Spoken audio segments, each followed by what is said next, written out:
From the opinion pages of the Wall Street Journal, this is Potomac Watch.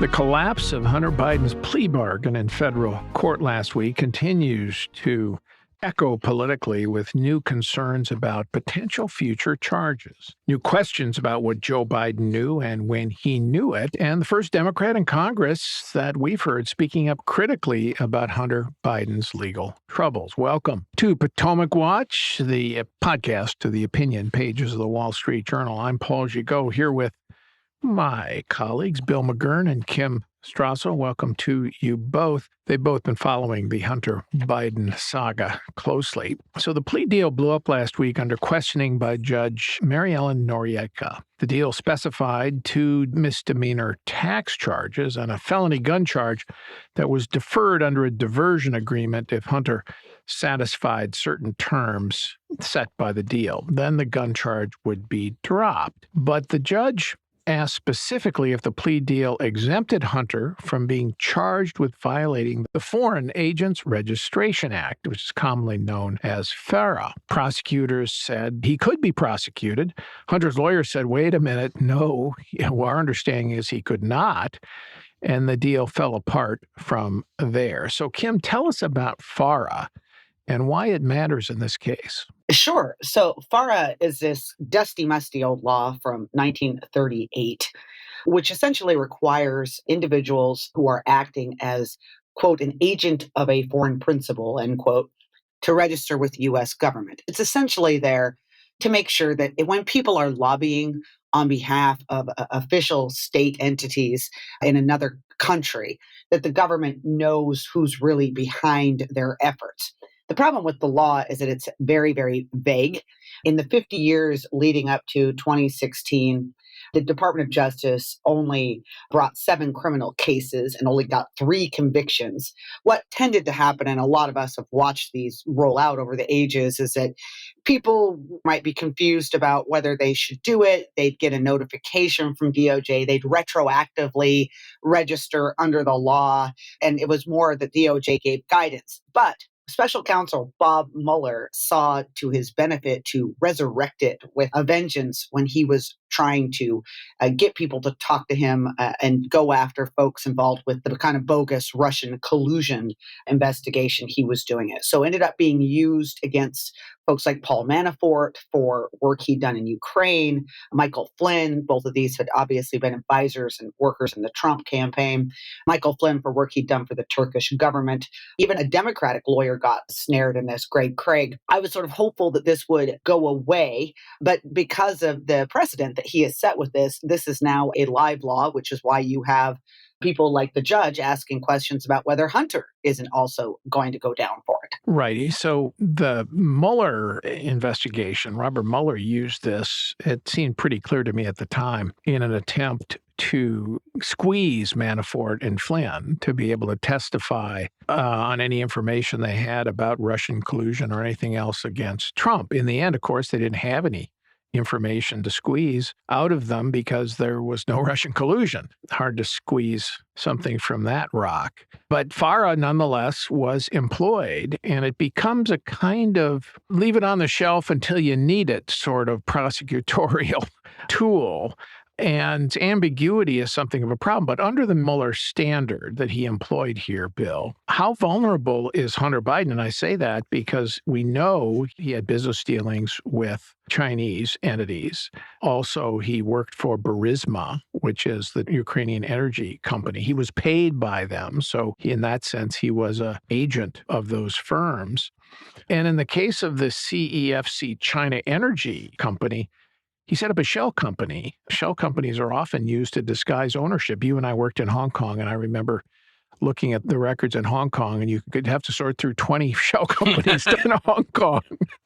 So how vulnerable is Hunter here? I think he's very vulnerable, as you point out, by the Mueller standard. I mean, he admitted in court that he took money from these people, and in one text or email, Hunter was very concerned about FARA, said he was taking these steps to be paid through a shell company to avoid having to register as foreign agent.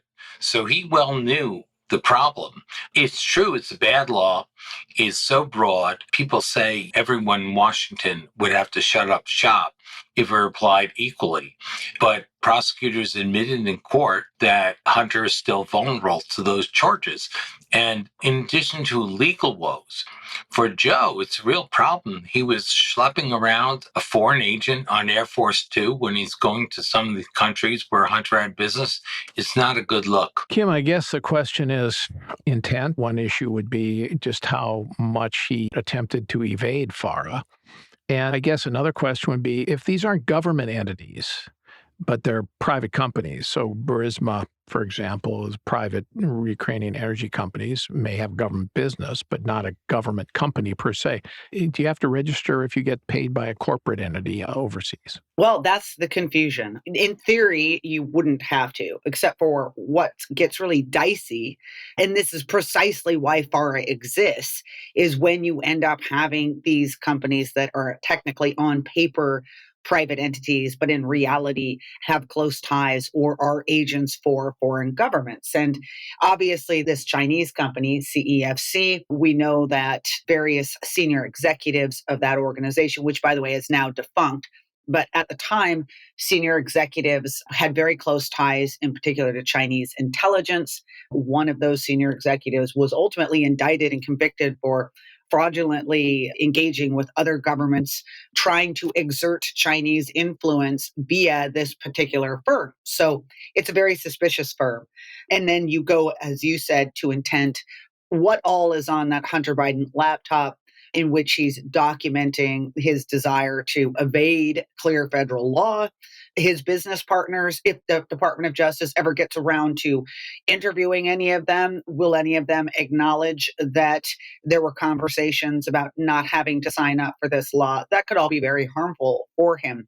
Let's just put it this way. The law is so broad, as we saw Mueller use it, it would be very, very easy to make a case stick against Hunter Biden if prosecutors chose to go there. And that, unfortunately, is a precedent that Democrats cheered on during the Mueller investigation. Of course, there's no guarantee, Bill, that the prosecutors will now go after Hunter Biden on this, despite their answers in court that he could. In fact, it's probably likely that they don't, would be my guess, given their behavior, since the plea deal that he did cut was such a sweetheart deal. Although the fact that they had to admit it in court is going to create a bit of a more public pressure, or else they'll be vulnerable to the fair charge of a double standard in enforcing FARA. Well, they do have a double standard. They didn't hesitate with some of Trump's associates to use it, and we haven't seen anything that suggests the investigation into Hunter's overseas business was fair and thorough. The IRS agents said that people interfered at every level. I agree with you. It's unlikely he will be charged.